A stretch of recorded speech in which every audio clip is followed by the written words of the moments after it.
week's Parsha of Behalosicha, we find that two individuals are suddenly visited upon with prophecy.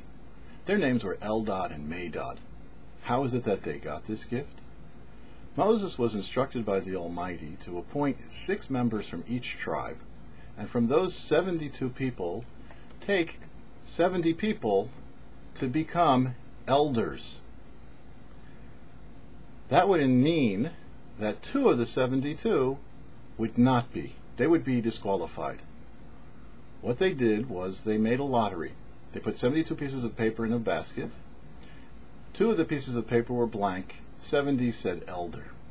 The first person, Eldad, put his hand into the bucket and pulled it out and said, "Oh, mine is blank." Then Medad did exactly the same thing.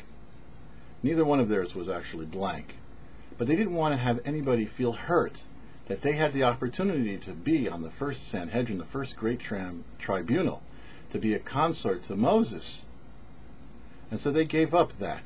Because of that sense of humility that they had, the Almighty visited prophecy upon them.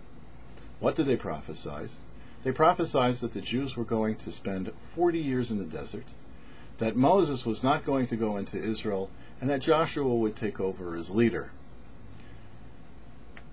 When Joshua heard this, he ran to Moses and pleaded, "Have them stop." Moses' response was, "Were it only that every Jew had the gift of prophecy." Moses in this week's portion is called the humblest of all people. It is because of that humility of Moses and Eldad and Medad that they were indeed visited with prophecy.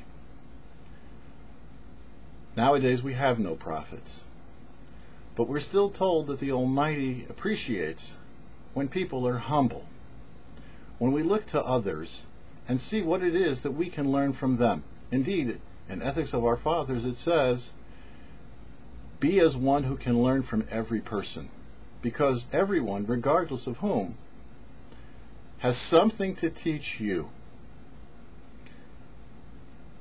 For the YouParsha, I'm Herschel Finman.